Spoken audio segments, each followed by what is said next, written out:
तो पिछले एपिसोड में हमने एंटे इस्ला और डेविल्स का किंग सेटन के बारे में कुछ चीजें जानी, जिसके बाद हमने देखा कि किस तरह हीरो और उसके दोस्तों ने सेटन को एंटे इस्ला छोड़ने पर मजबूर कर दिया। धरती नाम के प्लेनेट पर आकर वो अपनी मैजिकल पावर्स खो चुके थे और इसलिए डीमन फॉर्म मेंटेन ना कर पाने के कारण वो दोनों बिल्कुल इंसानों जैसे लगते हैं। यहाँ से शुरू होती है उन दोनों की नॉर्मल लाइफ जीने की कोशिश। जापान में सेटन अपना नाम साडाओ माओ रखता है और एज अ पार्ट टाइमर काम करता है मैकडॉनल्ड्स नाम के एक रेस्टोरेंट में। बारिश में काम पे जाते वक्त उसे रास्ते पे एक लड़की मिलती है जिसको वो अपना छाता देता है। एपिसोड के अंत में हमें पता लगता है कि वो कोई आम लड़की नहीं है और वो लड़की ये भी जानती है कि साडाओ माओ ही डेविल किंग सेटन है। अब सुनिए आगे। पहले हमें एपिसोड 1 का सीन दोबारा दिखाया जाता है। इसमें सेटन पोर्टल बनाकर गायब हो जाता है। इसके बाद सीन हीरो और उसके दोस्तों की तरफ शिफ्ट होता है।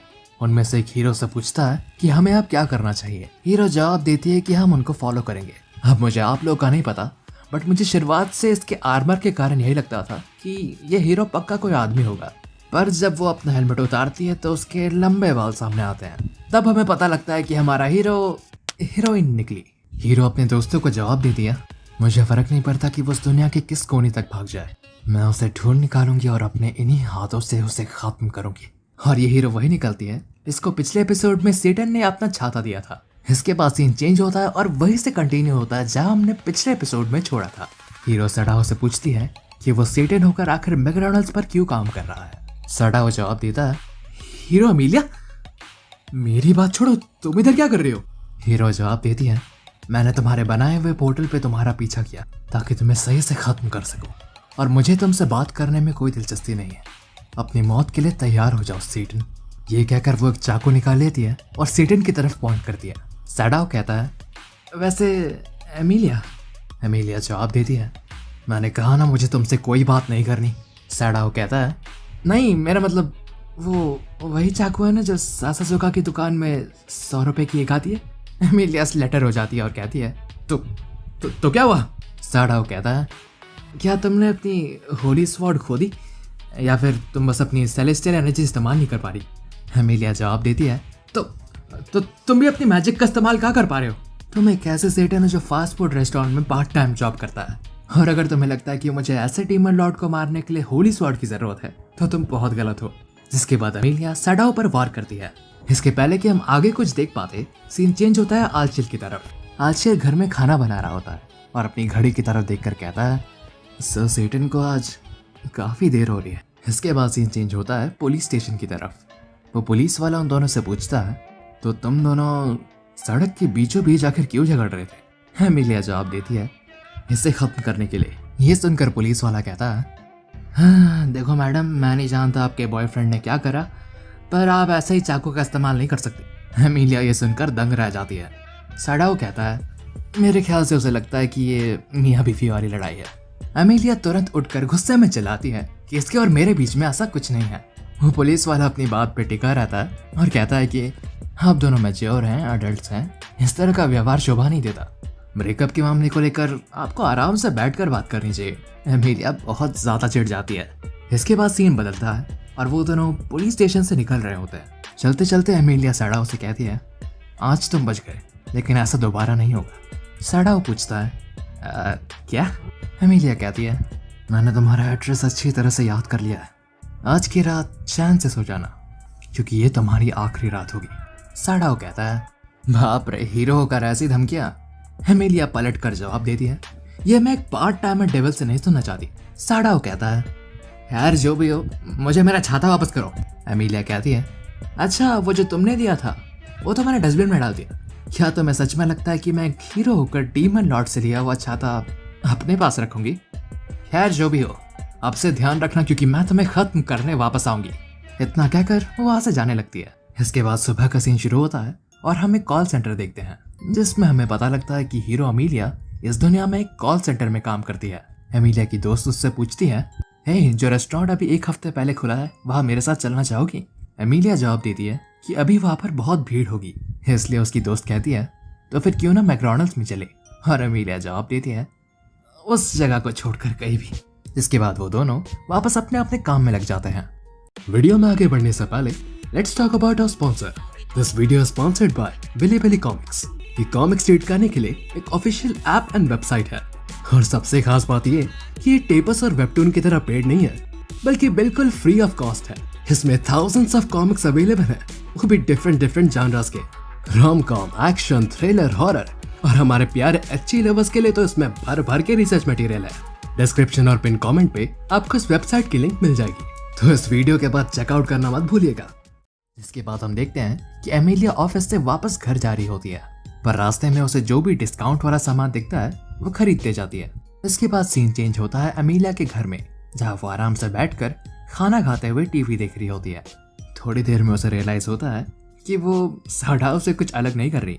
वो खाने के बीच में उठकर चिल्लाती है कि अगर ऐसा ही चलता रहा तो उसमें और सड़ाओ में क्या ही फर्क रह गया। इसके बाद सीन चेंज होता है सड़ाओ और आलशेल के घर की तरफ। वो दोनों बैठकर खाना खा रहे होते हैं, तभी बेल बजती है। आलशेल खाना छोड़कर दरवाजे के पास जाता है और पूछता है, जी बाहर कौन है? एमिलिया बाहर से कहती है, तुम्हारे स्वागत के लिए बहुत बहुत शुक्रिया डीमन जनरल आलशेल। मुझे लगता नहीं कि तुम मुझे भूले होगे। हीरो एमिलिया से कुछ याद आया? आलशेल ही सुनकर चौंक जाता है और एमिलिया बाहर से कहती है, अब जल्दी से दरवाजा खोलो और मरने के लिए तैयार हो जाओ। आलशेल जल्दी से डोर बंद कर देता है और कहता है, ससेटन, हीरो यहाँ तक पहुंच चुकी है। सड़ाओ जवाब देता है, हाँ जानता हूँ। आलशेल जवाब देता है, एक मिनट, आपको ये पहले से पता है? सड़ाओ जवाब देता है, हाँ मैं उससे कल मिला था, हमारा झगड़ा हुआ था, पर पुलिस वालों को लगा कि हम वो गर्लफ्रेंड बॉयफ्रेंड है। ये दोनों आराम से बात कर रहे होते हैं और एमिलिया पीछे चिल्ला रही होती है कि डोर खोलो। सड़ाओ आलशेल से कहता है, माफ़ करना मैंने तुम्हें बताया नहीं। एक्चुअली एमिलिया भी हमारी तरह अपने पावर्स का इस्तेमाल नहीं कर सकती। ये दोनों अपनी बातें कंटिन्यू करते रहते हैं और एमिलिया पीछे रोने लगती है कि ये दोनों दरवाज़ा क्यों नहीं खोल रहे। सड़ाओ कहता है, उसे अंदर आने दो। सड़ाओ एमिलिया से पूछता है कि क्या तुम इस दुनिया में अकेली आई हो? एमिलिया बताती है कि उसका एक साथी उसके साथ आने वाला था। जिसके बाद हमें फ्लैशबैक दिखाया जाता है कि एमिलिया और ऑल्बा नाम का एक आदमी उस पोर्टल की तरफ बढ़ रहे होते हैं जिसे डीमन लॉर्ड ने बनाया होता है। पोर्टल बंद होने वाला होता है, लेकिन वो घुसने का ट्राई करते हैं, पर बदकिस्मती से ऑल्बा पोर्टल को एंटर नहीं कर पाता और यही कारण है कि एमिलिया को इस दुनिया में अकेला आना पड़ा। काफी समय तक बात करने के बाद एमिलिया को सड़ाओ की सारी बातें बेतुकी लगती है। जाने से पहले एमिलिया सड़ाओ को ये याद दिलाकर जाती है कि अगर वो अपनी बची हुई ताकत का इस्तेमाल करे तो वो सड़ाओ को आराम से खत्म कर सकती है। और वो अपनी बची हुई ताकत का इस्तेमाल इसलिए नहीं कर रही क्योंकि उसके पास एंटेस्ला वापस जाने का और कोई तरीका नहीं बचेगा। जाने से पहले वो कहकर जाती है कि जापान में मेरा नाम यूसा एमी है। इन सब के बाद सीन चेंज होता है।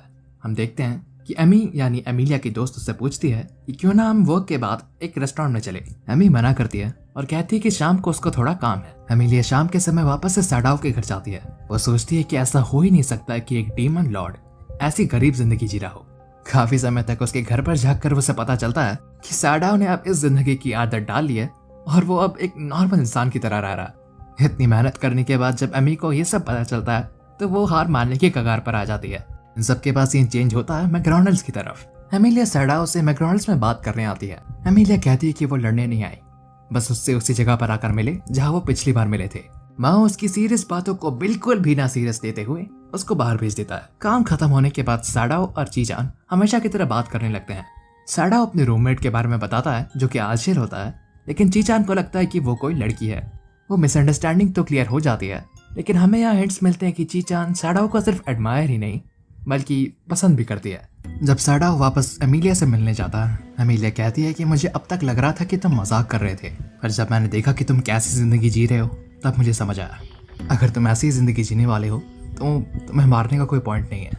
इसके बाद एमिलिया सड़ाओ को ये ऑफर करती है कि वो इसी दुनिया में रहकर एक नॉर्मल जिंदगी जिए। सड़ाओ जवाब देता है, भूल जाओ, मैं एंटेस्ला पर कब्जा करने का इरादा नहीं बदलने वाला। उसके ये कहने के बाद हम देखते हैं कि सड़ाओ साइकिल से गिर जाता है। इसके बाद वो अपनी साइकिल का फ्लैट टायर देख के परेशान हो जाता है। सड़ाओ को देखकर एमिलिया कहती है कि वो टायर आराम से 1000 येन में फिक्स हो जाएगा। वो दोनों अपनी बात जारी रखते हैं, लेकिन तभी हम देखते हैं कि सड़ाओ की साइकिल पर बुलेट से वार होता है। एमिलिया को बुलेट से बचाने के लिए सड़ाओ उसको धक्का देता है, जिसके बाद वो दोनों सरप्राइजिंगली टीम अप करते हुए सासासुका स्टेशन की तरफ भागते हैं। इसके बाद सीन चेंज होता है सीधा स्टेशन में। सड़ाओ हाफते हुए कहता है कि वो स्नाइपर और उसकी बुलेट्स नॉर्मल नहीं थी, उन बुलेट्स को मैजिक एनर्जी से बनाया गया था। एमिलिया जवाब देती है, फिर इसका मतलब तो? सड़ाओ कहता है, हाँ, वो जो भी है बहुत ताकतवर है और जानता है कि आखिर हम दोनों है कौन। एमिलिया कहती है कि क्या तुम्हें लगता है कि ऐसा कोई है? सड़ाओ जवाब देता है, एक हीरो और एक डीमन लॉर्ड एक ही जगह पर, और वहाँ पर अचानक से एक स्नाइपर आ जाता है। मेरे हिसाब से कोई एंटी असला सही है। जिसके बाद सैडाओ एमिलिया को बाय कहकर अपने घर की तरफ चलता बनता है। जिसके बाद सीन चेंज होता है सैडाओ के घर के सामने। हम देखते हैं कि एमिलिया अब भी उसके साथ है। सैडाओ कहता है कि आखिर उसे चाहिए क्या। एमिलिया बहुत ज़्यादा हिचकिचाते हुए कहती है कि उससे उसका वॉलेट गिर गया और सैडाओ उसे एक रात के लिए उसके घर रुकने दे। एमिलिया को देखते ही आल्शियर चौंक जाता है और पीछे हटता है। सैडाओ आल्शियर को सिचुएशन एक्सप्लेन करता है और बताता है कि किस तरह उन पर मैजिक बुलेट से हमला किया गया था और किस तरह एमिलिया ने भागते वक्त अपना वॉलेट गिरा दिया। जिसके बाद सैडाओ एमी को एक ब्लैंकेट और 1000 रुपये उधार देता है ताकि वो अगली सुबह बस पकड़ के निकल सके और कहता है कि पैसे टाइम पे चुका देना। थोड़ी देर तक झगड़ने के बाद वो तीनों सोने चले जाते हैं। लेटे लेटे सैडाओ आल्शियर से कहता है, याद है ना जब हम इस दुनिया में आए थे हमारी हालत कितनी ख़राब थी, पर हमने किस तरह संभाल लिया क्योंकि हम दोनों एक साथ थे। लेकिन वो इस दुनिया में बिल्कुल अकेली थी। आल्शियर कहता है, आप काफ़ी नरम दिल हो गए हैं। हम देखते हैं कि सेटन के फ़ोन में एक मैसेज आता है किसी अननोन एड्रेस से। उस मैसेज में लिखा होता है, और भी भूकंप आने वाले हैं, तैयार रहना। जिसके बाद वो देखता है कि उसे चीचान का भी मैसेज आया है। उसमें लिखा होता है, वापस से भूकंप आने वाला है, मुझे क्या करना चाहिए। सेटन सोचता है, ये आखिर चल क्या रहा है। और इसी के साथ होता है एपिसोड 2 का अंत। जाने से पहले बिली बिली कॉमिक्स को चेकआउट करना ना भूलें। वेबसाइट की लिंक आपको डिस्क्रिप्शन और पिन कमेंट पे मिल जाएगी।